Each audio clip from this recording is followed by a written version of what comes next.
Shalom, Bapak Ibu Jemaat yang dikasihi dan diberkati oleh Tuhan kita Yesus Kristus. Pada hari ini kita akan belajar bersama-sama kebenaran firman Tuhan yang diambil dari Kisah Para Rasul pasal 18 ayat 24 sampai yang ke-28. Kisah Para Rasul pasal yang ke-18 ayat 24 sampai yang ke-28. Sebelum kita bersama-sama membaca, merenungkan firman Tuhan, mari kita berdoa. Ya Allah, Bapa kami yang bertata dalam kerajaan sorga, kami bersyukur karena Engkau senantiasa menyertai kami dalam kehidupan kami di dunia ini. Kami bersyukur Engkau masih memberikan kami kesempatan untuk boleh belajar bersama-sama kebenaran firman-Mu. Biarlah kuasa Roh Kudus Tuhan boleh melingkupi kami, sehingga kami bisa menjadi pelaku daripada firman-Mu. Hamba-Mu yang akan menyampaikan firman-Mu, biarlah diberkati dan dikuasai oleh Roh Kudus. Terima kasih ya Tuhan, ini kami, ini hati kami, ini waktu kami pada saat ini. Kami telah siap mendengarkan firman-Mu. Amin. Kisah Para Rasul pasal 18 ayat 24 sampai 28 di bawah judul perikop Apolos di Efesus. Di bawah judul perikop Apolos di Efesus. Demikian firman Tuhan.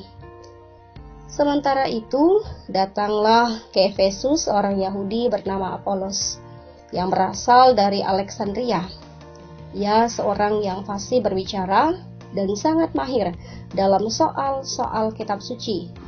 Ia telah menerima pengajaran dalam jalan Tuhan. Dengan bersemangat, ia berbicara dan dengan teliti ia mengajar tentang Yesus. Tetapi ia hanya mengetahui baptisan Yohanes.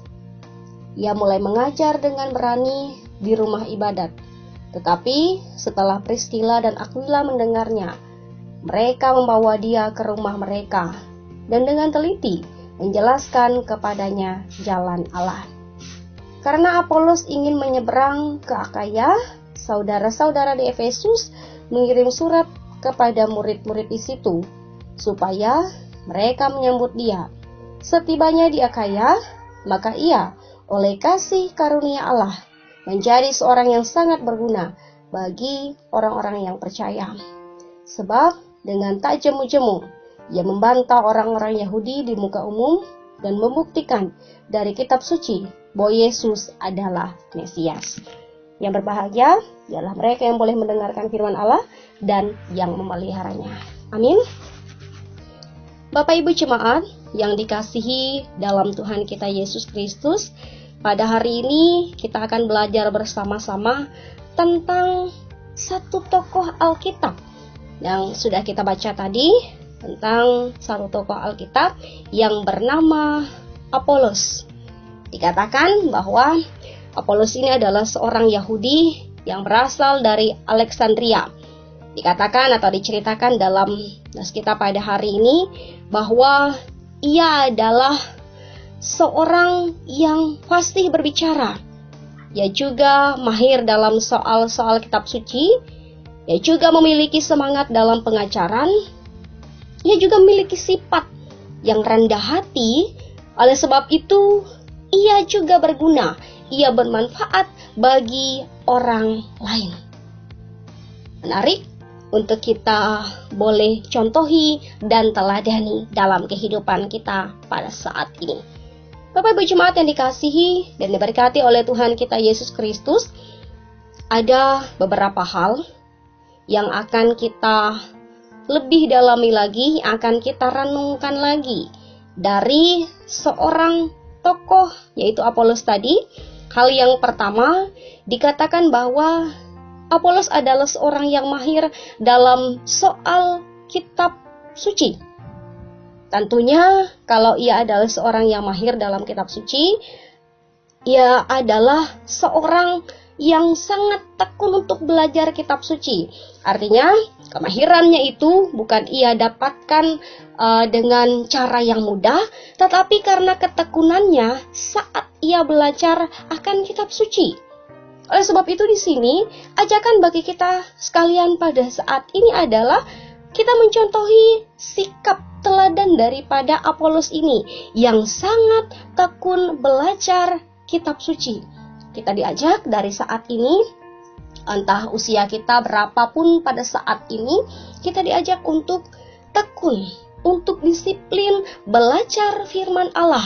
Agar seperti tema kita pada bulan ini adalah berakar dalam kebenaran dan firman Allah. Bagaimana kita bisa berakar dalam kebenaran dan firman Allah kalau kita tidak tekun dalam belajar akan firman Allah. Oleh sebab itu, sekali lagi, ajakan bagi kita sekalian pada saat ini, hal yang pertama yang kita pelajari daripada firman Tuhan untuk kita pada saat ini adalah, mari kita tekun belajar firman Allah, agar kita bisa berakar, agar kita bisa bertumbuh dalam kebenaran dan firman Allah. Itu adalah hal yang pertama. Kemudian dikatakan bahwa meskipun Apolos adalah seorang yang mahir tentang soal-soal kitab suci, tetapi dikatakan bahwa ia hanya tahu tentang baptisan Yohanes dalam ayat 25. Kemudian ayat 26, ketika ia sedang mengajar di rumah ibadat, ia bertemu dengan Priscilla dan Aquila. Setelah Priscilla dan Aquila mendengar pengajarannya, mereka pun mengajari atau menjelaskan kepada Apolos tentang jalan Allah. Di sini dikatakan bahwa Apolos adalah seorang yang mahir soal kitab suci. Tetapi ketika Priscilla dan Aquila menjelaskan tentang jalan Allah ini, tetapi saat Priscilla dan Aquila menjelaskan tentang jalan Allah ini, Apolos dengan rendah hati menerimanya. Jadi hal yang kedua yang kita pelajari daripada kebenaran firman Tuhan untuk kita pada saat ini adalah kita belajar dari sikap, dari sifat daripada Apolos ini untuk hidup dalam kerendahan hati. Jangan menganggap karena sudah pendidikan kita S1, S2, S3, dan lain sebagainya, lalu kita menganggap kita paling bisa, kita paling hebat, kita paling tahu, lalu kita tidak mau menerima ajaran atau nasihat dari orang lain. Jangan seperti itu. Hiduplah dalam kerendahan hati, niscaya kita akan mendapatkan suatu kesukacitaan, suatu kebahagiaan. Jadi hal yang kedua yang kita pelajari daripada kebenaran firman Tuhan ini, kita mencontohi, kita meneladani sikap Apolos ini yang hidup dalam kerendahan hati. Seperti pepatah, seperti ilmu padi. Padi itu semakin tua, bahkan saat ia masak, dia tidak semakin menjulang, semakin tinggi, melainkan ia semakin merunduk. Kita belajar daripada ilmu padi, bahwa kita semakin tinggi pendidikan kita, kita juga semakin merunduk. Kita semakin rendah hati. Hal yang kedua, yang kita pelajari daripada firman Tuhan ini, kita belajar daripada Apolos ini, ia hidup dalam kerendahan hati. Kemudian Bapak Ibu Jemaat yang dikasihi dan diberkati oleh Tuhan kita Yesus Kristus, kita pasti mau kehidupan kita berguna, bermanfaat bagi orang lain. Dan hal yang ketiga ini mengajarkan kita untuk menjadikan diri kita ini berguna, bermanfaat, menjadi berkat untuk orang lain. Karena hidup kita tidak hanya sekedar untuk diri kita sendiri.